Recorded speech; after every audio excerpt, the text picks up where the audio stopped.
People keep asking me how I survived. I pause every time they do, not because I don't know the answer, but because the truth doesn't sound real when you say it out loud. I survived because I disobeyed my husband. That's the part no one expects. You'd think survival is about strength, or luck, or timing. But what if it comes down to a single decision? To not listen to the one person you trusted for nearly 4 decades. Before we continue, please hit the like button, subscribe to the channel, and turn on the notification bell for updates. My name is Elowyn Varell. I'm 72 years old, and the man who tried to drown me was my husband, Calum, 75. We had been married for 38 years. 38. Think about that. Longer than some of you watching have even been alive. We shared a house, routines, quiet mornings, the same 2 chairs by the window. No children, just us. And nothing about that morning felt wrong. That's what unsettles me the most. We drove out to the river just after noon. It was something we did often, a habit built over years. Same road, same turns, same spot near the edge where the trees thin out and the water looks almost still. Routine is a powerful thing. It convinces you that today will be just like yesterday. But have you ever had a moment where something small feels off? Not enough to alarm you, just enough to whisper. That was Calum that day. Quieter than usual. His hands tighter on the steering wheel. A phone call earlier that morning he ended the second I walked in. I noticed. Of course I did. But after 38 years, you don't interrogate silence. You excuse it. We reached the river. The engine stayed running. That was the first real break in the pattern. I remember turning to him and asking, "Why didn't you turn it off?" He didn't answer. Not right away. Instead, he just stared ahead, then slowly opened his door and stepped out. No explanation, no glance back, just silence. And I sat there, still buckled in, watching him walk around the car. At first, I thought he was checking something. But then I felt it. A shift. A movement that didn't come from me. The car started rolling forward. And in that exact moment, before I even understood what was happening, something inside me whispered, "This isn't an accident." The car didn't roll. It was pushed. At first, my mind refused to accept it. Have you ever seen something so wrong that your brain tries to rewrite it in real time? That was me. Sitting there, hands frozen in my lap, watching the river inch closer through the windshield. I told myself it was a mistake. Maybe he forgot the brake. Maybe the ground shifted. But then I turned, just slightly, and saw him. Calum, behind the car. Both hands pressed flat against the trunk, leaning forward, pushing.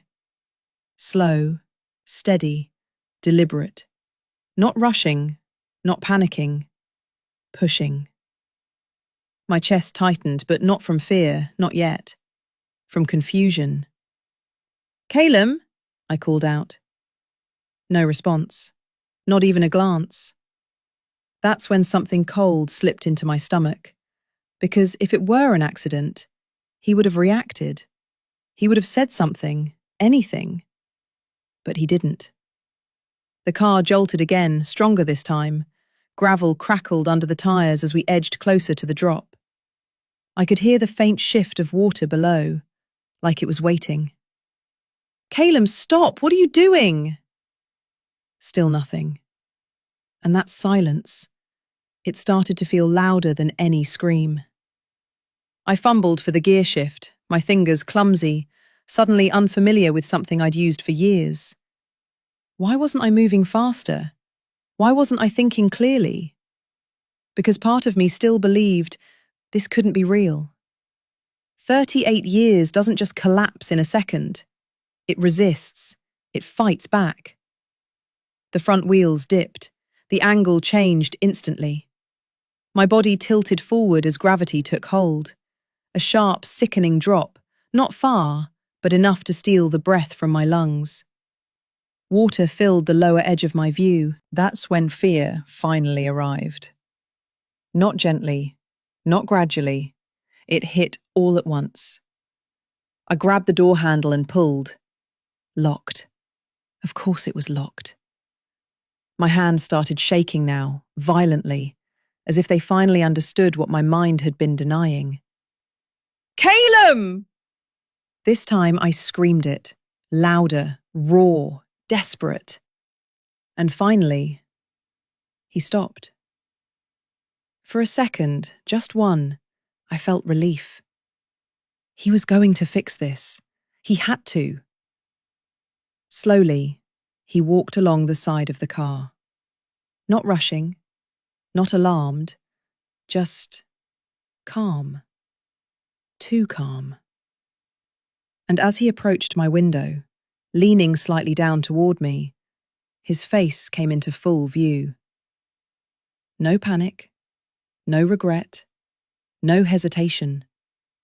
Just a quiet, unsettling stillness. And in that moment, I realized something far worse than fear. He had already decided how this would end. He didn't panic. He leaned closer. That's the part that replays in my mind the most. Not the water, not the cold, not even the moment I thought I would die. It was his face. Calm, focused, almost gentle. By then, the front of the car had dipped deep enough that water was already pressing hard against the doors.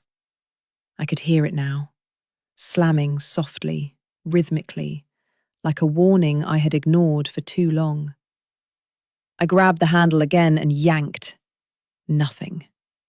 The pressure outside was already too strong. My breath started coming in short, uneven bursts. My chest tightened, like something inside me was locking up. Calum, please, I said, my voice cracking in a way I didn't recognize. And then he leaned in closer to the window, close enough that I could see every line in his face. Every year we had spent together, written there like history. And yet, none of it was there anymore. Just distance. He spoke quietly, almost softly. Don't move. Let it fill. For a second, just a second, I didn't understand what he meant. Let it fill. My mind tried to process it like a suggestion, like advice. But then it hit me. He wasn't trying to help me. He was telling me how to die. Something inside me cracked wide open. Why? I whispered. Not shouting, not accusing, just asking. Because after 38 years, I thought I deserved at least that. But he didn't answer. Not even a flicker of hesitation. He just watched me. Then he straightened up, turned, and began walking away. No rush, no backward glance, just footsteps on gravel, growing quieter with every step. I slammed my hand against the window. Calum! Nothing. Gone. Just like that. And then, over the sound of water rising, over the pounding of my own pulse, I heard him say something. Not to me, not even loud, just under his breath. It will look like an accident. My stomach dropped in a way that had nothing to do with the car. An accident. That's what this was supposed to be. Not a fight, not a crime. A quiet ending. Neat. Believable. Forgettable. The water reached my knees. Cold, sharp, immediate. My body reacted instantly, but my mind was racing somewhere else entirely now. Because suddenly, everything made sense. The silence, the phone call, the distance. This wasn't sudden. This was planned. And if I stayed frozen, if I did exactly what he told me, I wouldn't make it out. She realized, if she followed his instruction, she wouldn't survive. That thought cut through everything. The panic, the cold, the disbelief, all of it. Because suddenly, I wasn't confused anymore. I was in danger. The water kept rising, past my knees, creeping toward my waist. It wasn't rushing in like in the movies. It was slower, heavier. I could feel the pressure building with every second, like the river itself was closing its grip around me. My hands were shaking, but my mind started to sharpen. Fragments of memory surfaced. Something I'd heard years ago, half forgotten, almost useless at the time. Doors don't open easily underwater, not until the pressure evens out. Which meant, if I kept fighting now, I'd waste what little strength I had left. But if I waited, every instinct in my body screamed against it. Wait. Sit still while the water rises, while the air disappears. It sounded exactly like what he wanted. Don't move. His voice echoed again in my head. And that's when it shifted. Those words weren't guidance. They were control. A way to keep me passive, still, quiet. So I did the opposite. Not physically, not yet, but mentally. I stopped listening to him. The water reached my chest. My breath grew tighter, shorter. Each inhale felt thinner than the last. I tilted my head back slightly, trying to hold on to the last pocket of air. Seconds stretched, twisted. How long had it been? A minute? 2? It felt endless. Then, finally, the pressure changed. Subtle, but enough. I grabbed the handle again, pulled. This time, it moved. The door resisted at first, then suddenly gave way, swinging open with a heavy surge of water that nearly dragged me sideways. I didn't think. I didn't hesitate. I pushed forward, forcing myself through the opening, my body clumsy and slow in the water. Cold swallowed everything. Sound, air, thought. For a moment, I didn't even know which way was up. Then, light. Faint. Shifting. I kicked toward it with everything I had left. My lungs burned. My chest tightened to the point of pain. And then, I broke the surface. Air hit me like something solid. I gasped, choking, pulling in breath after breath like I'd never done it before. I barely remember getting to the shore. Just fragments, mud, hands, voices somewhere far away. By the time they found me, I was shaking so hard I couldn't speak. But I was alive. And the car was already sinking behind me. Hours later, when they pulled it from the river, that's when things started to unravel. Because I wasn't the only one who had heard him.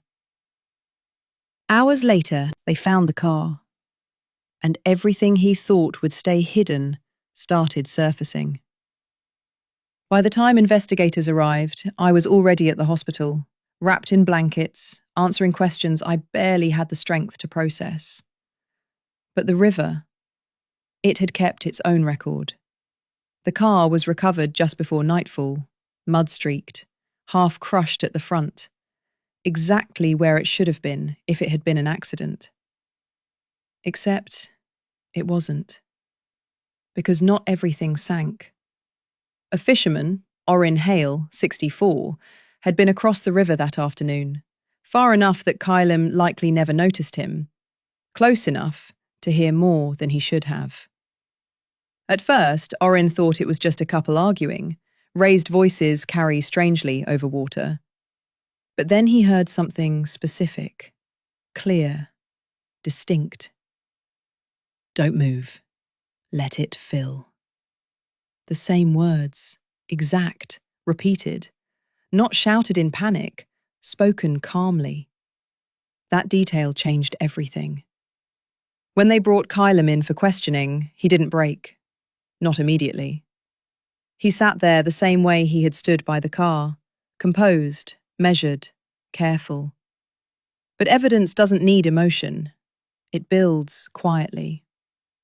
They found the insurance policy, taken out just months earlier, a significant amount, enough to solve the financial strain he had kept hidden for years.